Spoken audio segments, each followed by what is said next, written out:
refeeds versus cheat meals. Is there a difference? Yeah, there is, and the difference is huge. Most people know what a cheat meal is. That's where you have a meal that you just don't track, you don't care, it's off plan, it's off menu. Usually what it is it's an excuse to pig out. See, a lot of coaches that follow the meal plan method, which is not based on macros, there's no flexibility, there's no exchanging peas and rice and carbs for sugar and Skittles and peanut butter. It's just meal number 1, egg whites, rice cake, and 6 almonds. Meal number 2, tilapia and asparagus. Meal number 3, broccoli and lean steak. Like, that's a meal plan, and they're boring. Coaches that put their clients on this usually have no regard for the clients whatsoever, not their safety, not their security. Coaches like that are typically, from my experience, unfortunately, very irresponsible. And usually they put you on a meal plan because they really don't understand the science. They think that fish and greens thin the skin and promote fat loss without understanding the science behind the fat loss mechanisms that are involved, like something simple like calorie reduction. When a coach puts a client on a meal plan like that, they like to give clients a day, a meal, an opportunity to go crazy on the food. And so what happens is that they say, I want go have a cheat meal. Some coaches give cheat days, both of which are irresponsible. If I were following a meal plan and I was eating nothing but chicken and rice, tilapia and asparagus, boring food, 6.5 days per week, and my coach said, you can have one meal and you can eat whatever you want in that one meal, I would eat like literally 10,000 calories. I had a coach that did this to me early on, and he had it slim it down and said, you can have whatever you want as long as you eat it within half an hour. And I tell you what, I had everything laid out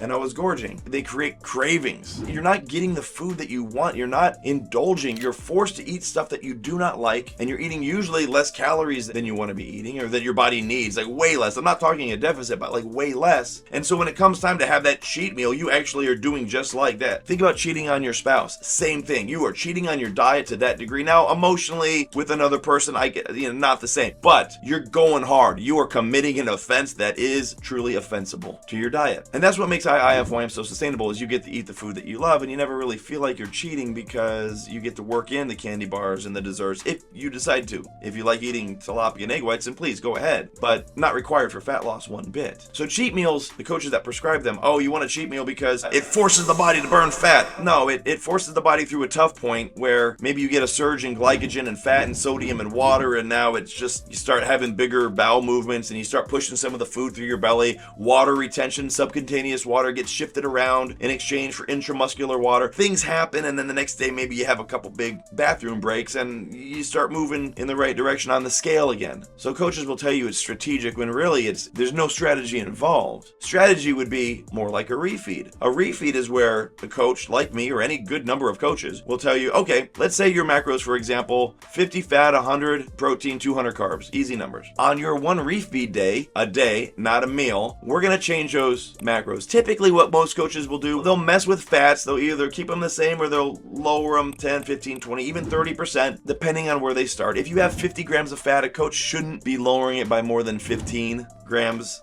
to begin with. If you're eating 100 grams of fat day, it can come down a little bit more, right? Carbs will go up by anywhere between 50 to 100, even 150%. So your 200 carbs might become 300, might become 400, or even 500 grams. And then your protein generally will come down a little bit. Maybe 20%, 25% would be a good amount. So that 100 grams of protein might be 75, 80 grams of protein. Originally, a lot of coaches gave refeeds, or what they are is mini diet breaks. And the idea was that it altered the ghrelin response in your body. It's the hormone. It would have an effect on cortisol, which means that your stress is reduced. You get that, much like a cheat meal, you get that diet break. You get a moment of eating more food. Now you're going to be eating typically the same foods that you normally eat, but maybe now you can mix in some like more graham crackers or more popcorn, but you don't get as much fat. So there's a little bit of trick to it, but there's a lot more strategy involved. See, we alter your macros here at IIFYM.com. When I do it, I follow a very specific protocol. I start with that, and then I look at the client and I drop it down accordingly. But when we do this, we make sure that your calories go up to your maintenance level, maybe 5 to 10% higher. You want to have a little bit of a surge there, but you don't want a cheat meal that double, triple, quadruple your total calorie intake for the day. That is not what you want. So that refeed, while it can fuel a mental break, It can also have an effect on your metabolism. To some degree, it's very small. You really need to go for about 2, 3, 4 weeks, which is a true diet break as opposed to just a refeed. But if anything, it'll give you an opportunity to eat some food that you've been craving, eat a little bit more food, fill up your glycogen stores, so that way you go back to the gym renewed, refreshed, a little bit bigger, looking better, more energy, more focus. It gives your body a nice little bounce. More than anything, it's that mental break that you're like, okay, I can get back to dieting now. And that's why we give people refeeds. We never give people cheat meals, because a cheat meal or even a cheat day can easily turn into a cheat week. And when you do that, you could seriously undo 2 weeks of dieting in one cheat meal. I'm not joking. That's why refeeds are strategic. You still have to hit your macros. Make no bones about it. You still have to hit your macros on a refeed. But now you don't do any damage whatsoever. Now you might have a day where you're at maintenance, so you're not burning fat or slightly above maintenance, but as a result, that 10%, maybe you're going to be going 10% harder in the gym and it's going to be a wash anyhow. You're definitely not doing the damage that comes along with the cheat meal. So when you follow your blueprint, when you follow the program, when you follow the coaching that we do here at IIFYM.com, that I do, just know that there is a strategy behind it, and the closer you can stick to that strategy, the better you're going to be with your fat loss and your goals. Simple as that, guys. Stay away from the cheat meals.